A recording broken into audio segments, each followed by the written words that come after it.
हंबीररावांच्या चिटणीसांनी अण्णाजींच्या हरकऱ्यामार्फतच परतीचा निरोप दिला. आपण उभयता भेटीस येणे. बैठकीत हिताची ती मसलत तपशिलाने करू. तो निरोप ऐकून मोरोपंत अण्णाजींना म्हणाले, आम्ही हेच म्हणत होतो पूर्वीपासून. जाऊया आपण लष्करांच्या भेटीस. अण्णाजी ते खोडून काढीत म्हणाले, चुकता आहात पंत. आपणाला जोड द्यायची तर सरलष्कर जमावानिशी येते आपल्या तळावर.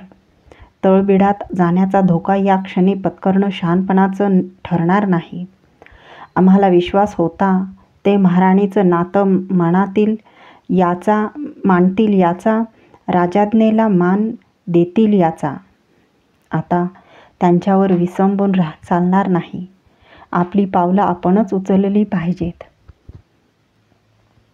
मोरोपंत गंभीर झाले. आपण कसल्या दुष्ट चक्रात रीतसर गुरफटत चाललो आहोत याची कल्पना येताच त्यांचे मन खिन्न झाले. यावेळी आपण युवराजांशी तहाची बोलणी करावी असं वाटतं आम्हाला पहिल्यापासूनच. अनिच्छेने अण्णाजीशी हातमिळवणी केलेले प्रल्हादपंत म्हणाले, तह आणि तो या क्षणी? युवराज तो मानतील असं वाटतं काय तुम्हास? अण्णाजींनी त्यांनाही खोडून काढले. ते ऐकून आम्ही येतो जरा म्हणत प्रल्हादपंत अण्णाजीच्या डेऱ्यातून बाहेर पडले आणि आपल्या डेऱ्यात आले. खरोखरच त्यांनी तहाचे पत्र सिद्ध केले आणि आपल्या दिमतीच्या माणसामार्फत पन्हाळ्याला पाठवून दिले. संध्याकाळ उतरायला झाली. अण्णाजी मोरोपंतांची वाट बघून हंबीरराव तळबिडात कंटाळले. आपली एवढीही मुरवत हरघडी खांद्याला लावून असणाऱ्या सुरनीस पेशव्यांनी ठेवू नये याची त्यांना मनस्वी चीड आली. मनोमन काहीतरी पक्के ठरवून त्यांनी आनंदराव रूपाजी महादजी आणि आपले बंधू शंकराजी व हरीफजी यांना एक जाग करून हुकूम फर्मावला.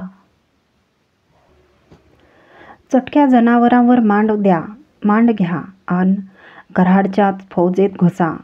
मिळतील तेवढी माणसं फोडून तळबिडाच्या वाटेला लावा. निघा. रात्र धरून हंबीररावाची माणसे अण्णाजी मोरोपंतांच्या फौजेत घुसली. लागे बांधे लावून एक एक गोट फोडून तळबिडाकडे धाडू लागली. ती खबर लागताच अण्णाजी बिथरले. मोरोपंतासह रात्रीचे घोड्यावरून तळाचा फेर टाकीत माणसे थोपविण्यासाठी फिरू लागले. हंबीरराव माणसे फोडताहेत याचा अर्थ काय तो अण्णाजी अचूक उमगले. फौज दुबळी करून सरलष्कर चालून येणार ती अधिक दुबळी होण्याची वाट न बघता त्यांच्यावरच चालून जाणे भाग आहे. रात्रभर अण्णाजी मोरोपंतांनी विचार करून निर्णय घेतला हंबीररावांवर चालून जाण्याचा. आता कट बहकत चालला. दिवस फुटीबरोबर अण्णाजी मोरोपंतांनी हाती असलेल्या फौजेनिशी तळबिडावर हल्ला चढविलाही. हंबीरराव तयारच होते. त्यांचे सेनाबळही भक्कम होते. हा म्हणता 15,000 मावळ्यांनी फौजेसकट अण्णाजी मोरोपंतांना घेर टाकला. प्रसंग परतला आहे हे ओळखून पंतांनी हातातील हत्यार टाकले. ते बघून अण्णाजीचाही हात लटका झाला. शेलक्या माणसांच्या मेळासह हंबीरराव खासे येऊन थेट अण्णाजी मोरोपंतांना भिडले. मान न मोडता घोड्यावरूनच झुकून हाताचा झोला तिवार कपाळाकडे नेत कडवेपणाने म्हणाले, पंत, सुरनीस मुजरा हाय तुमच्या इमानदारीला अन शानपणाला. अर ज्या हातानं शेल पागोट घ्यावी त्या हातात काढण्या चढवाया निघाला. छत्र धरावं त्या डोईवर हत्यार धराय निघाला.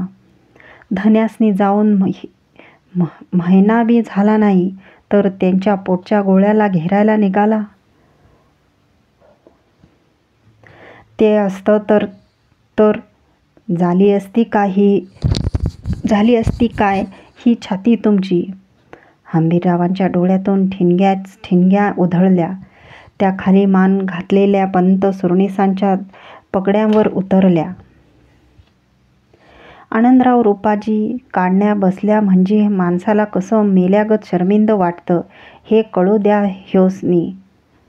दोरखंडानी दस्त करा ह्योसनी. कसला र दिस दावला ह्यांनी. स्वतःवर सुद्धा खट्टा झालेल्या हंबीररावांनी जनावराला तिडकेची टाच भरली. ते तळबिडाच्या रोखाने उधळले. पाठोपाठ 40-50 टापा उधळल्या. अण्णाजी मोरोपंतांसह प्रल्हाद निराजी आणि राहुजी सोमनाथ कैद झाले.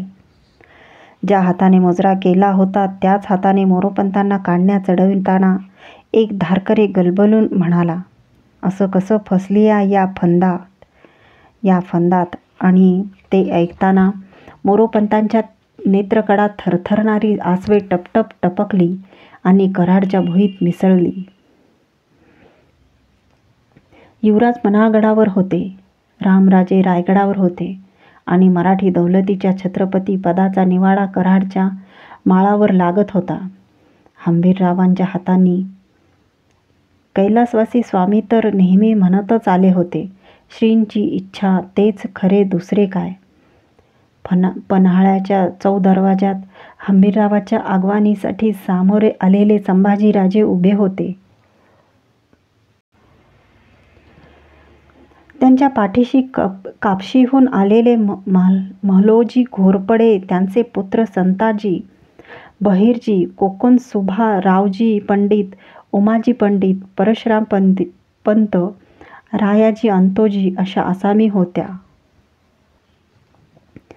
आनंदराव, शंकराजी, रूपाजी अशा माणसांच्या मेळातून कदमबाज जनावरावरून येणारे घेर मुद्रेचे तगडे हंबीरराव दृष्टीस पडताच संभाजीराजांच्या काळजात खळबळ माजली. अशी खळबळ फक्त आबासाहेबांच्या दर्शनाच्या वेळीच आजवर उठत आली होती. खेचल्यासारखे संभाजीराजे 10-12 कदम सरासर पुढे झाले. त्यांना बघताच हंबीररावांनीही घोड्याची चाल तेज केली. जवळ येताच झेपेनेच मान मांडून ते पाय उतार झाले. मुजरा देण्यासाठी ते झुको बघताहेत हे पाहताच संभाजीराजे गलबलले. झटकन त्यांचे हात आपल्या हातात तोलून त्यांना रोखून वर घेत नजरेला नजर देऊन थरथरल्या ओठी संभाजीराजे घोगरट बोलले, मामासाहेब. आणि दुसऱ्याच क्षणी भोसल्यांचे छाताड मोहित्यांच्या छातवानाला बिलगले. हंबीररावांच्या इमानदारीने भरून गेलेल्या संभाजीराजांचे डोळे दाटले. हलक्या हाताने हंबीररावांनी त्यांचा खांदा थोपटला. 4 महिन्यांपूर्वी आबासाहेबांनी असेच थोपटले होते हे जाणवताच फारा दिवसांनी आज प्रथमच संभाजीराजांना वाटले, आम्ही ऐकले नाही. माणूसमेळ चौदरवाज्यात शिरताच कितीतरी दिवसांनी प्रथमच पन्हाळ्यावर आज नौबत धुडधुडली. हंबीररावांची प्रचंड सेना कटवाल्या कैद्यांना घेऊन पन्हाळ्यात शिरली. 7 वर्षापूर्वी हाच पन्हाळा कोंडाजी फर्जंदाच्या मदतीने जिंकून गुढी पाडव्याच्या मुहूर्तावर जिंकला गड बघण्यासाठी येणाऱ्या थोरल्या छत्रपतींवर याच चौदरवाज्यात अण्णाजींनी ओंजळीने सोनफुले उधळली होती. त्याच दरवाज्यातून हाती काढण्या घेऊन अण्णाजी पन्हाळा चढले. माणसाची बुद्धी फिरली की दिवस परततात हेच खरे. रंगरूपी पिंडीचे दर्शन घेऊन हंबीररावांसह संभाजीराजे बाले किल्ल्यात आले. मोहिते मामांना आदराने सदरी बैठकीवर बसवीत म्हणाले, मामासाहेब, पुढील निर्गत कशी करायची? तुमच्या सल्ल्याशिवाय आम्ही काही करणार नाही. कैद्यांचे तोंड बघणे संभाजीराजे टाळताहेत हे ताडलेले हंबीरराव म्हणाले, ते मोहर ठरवायचं आहेच की, पर दस्त केलेली ती जोखीम तेवढी घ्या बघू ताब्यात. संभाजीराजे अस्वस्थ झाले. नको तो विषय सामोरा येत होता. आम्हास त्यांचे तोंड बघणेही नको वाटते तुमच्या दर्शनानंतर. संभाजीराजे कडवट बोलले, असं म्हणून कसं चालल? करणाऱ्यासनी नाही तर बोलणाऱ्यासनी शरमून कसं भागेल? रूपाजी पेश घाला त्या इमानदारांसनी. हंबीररावांनी रूपाजीला फरमावले. 4 धारकऱ्यांनी घेर घातलेले काढणीबंद अण्णाजी, मोरोपंत, प्रल्हादपंत, राहूजी संभाजीराजांच्या समोर पेश आणण्यात आले. सर्वांच्या गर्दनी खाली होत्या.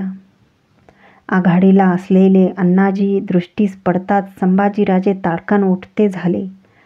त्यांच्या अंगभर लाह्या फुटल्या. कानशिले संतापद लालेलाल झाली. डोळ्यांच्या कडात रक्त उतरू लागले. कपाळावरची शीर थरथरत तटक फुलून उठली.